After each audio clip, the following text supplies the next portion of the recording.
How much spice does sourdough really need? Well, I've been working on this molasses and coriander sourdough loaf recently, and it's raised that very question. You've got the molasses, it brings this deep, dark, almost licorice-like note to the loaf. Then you've got the coriander, it has this bright, perfumed aroma. And what I've been trying to figure out is how much coriander this loaf actually needs to shine. Because if you add too much, it really starts to dominate and take over everything else.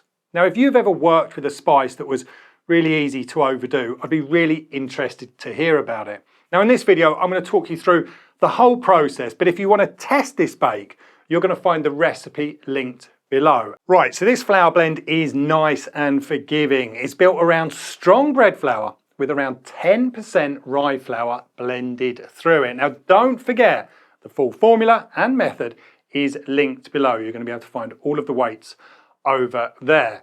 Now, I've been using the Halo Pro spiral mixer for probably a couple of months now. And while I'm still refining that workflow, this is where I've landed so far. For the initial mix, I hold back 8% of the total water for later in the process. The rest goes into the bowl first. Then I add about half of the flour blend.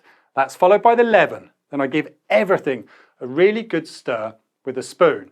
And then as soon as that's mixed through, I add in the remaining flour blend. I bring everything together into a rough dough. Now, I could use a mixer for this stage, for sure, but with smaller batches, I just find it quicker to bring it together by hand. Then I can let the mixer do the really heavy lifting during that main mixing phase. Now that's done, I can leave this dough to rest for an hour and I can let it begin that development naturally. Okay, so after the rest, it's time for our main mixing phase. Now, there's a few things that I'm paying attention to during this mix. So I'm going to talk you through the decisions that matter for this dough. Now, to keep my dough temperature under control, I don't let the mixer go above 15% speed. That works out to around 90 RPMs. And for this loaf, I build all of the strength in the dough first, and then I add the remaining water in 4 small additions. Each time, I let that dough absorb the water and regain its structure before adding the next. Once all of that water has been fully incorporated, I can add the salt and I can add the coriander. Now, the coriander is really the ingredient under the spotlight in this bake, but we're going to come back to that later because it's where that flavour profile really gets interesting. Now, once the salt has been absorbed and the dough doesn't feel kind of gritty anymore, I can add in the molasses. Then I just let that mixer continue working until the dough becomes smooth, it becomes supple and elastic. And with the mix complete, the dough can go into its bulk fermentation container and then it can continue developing. Right, so this dough is going to get stretched twice during bulk fermentation. The first stretch, that's going to happen an hour after mixing. Now at this stage, the dough is slightly tacky, but it's still easy enough to handle. And you can see it's already showing signs of extensibility. The molasses, it gives this dough an almost clay-like texture, but I absolutely love the colour that it brings to the dough.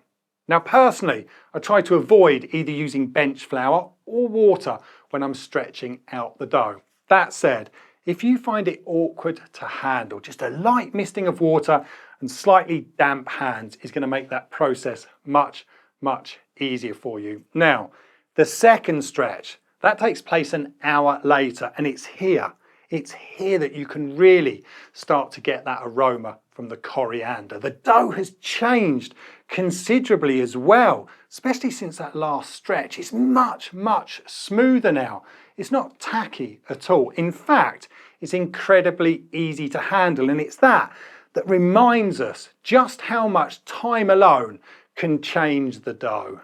Right, so bulk fermentation has come to an end, and that is because my dough has increased in volume by around 75%. So it's time to divide this dough up and to give it a quick pre-shape.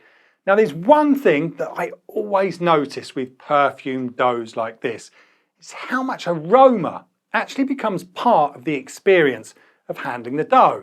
You know, most of the time We're focused on how the dough feels. Is it extensible? Is it strong enough? Is it easy to handle? But you know what? With doughs like this, that coriander is constantly tapping you on the shoulder and saying, "Oi, I'm here." Every time I open the container or I work with the dough, those aromas are present. It's something you normally associate with that finished loaf. But here you get to experience it all the way through the process. Now, once the dough has been pre-shaped, I'm just going to leave it to relax on the bench for around 20 minutes before it gets that final shape.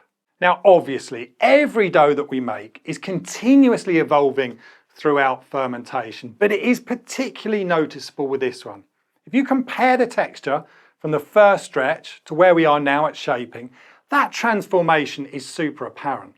Early on, the dough was slightly tacky. It had that almost clay-like texture from the molasses. Now it's smooth, it's elastic, and it's incredibly easy to handle. But the fermentation has moved quite quickly too. This dough has been fermenting at around 25 degrees Celsius, that's 77 degrees Fahrenheit. And the bulk fermentation, that was complete in roughly 5 hours. Judging by the structure and the feeling of the dough right now, I can tell that the ambient proof is going to go quickly too.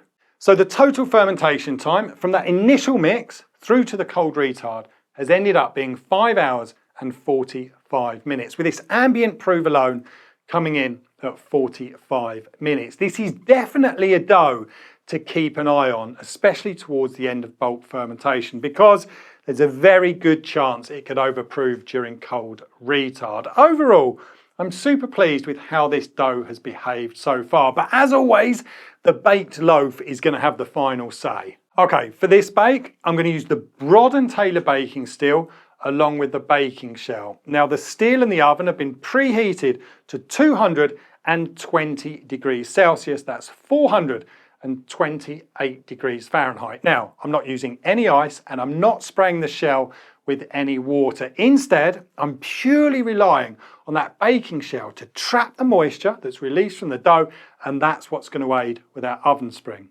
The loaves are going to bake covered for the first 20 minutes. After that, I'm going to remove the shell and the loaves are going to continue to bake uncovered for a further 25 minutes. That's all at the same temperature. Now, I need to be careful because the molasses is going to help that crust colour quite quickly.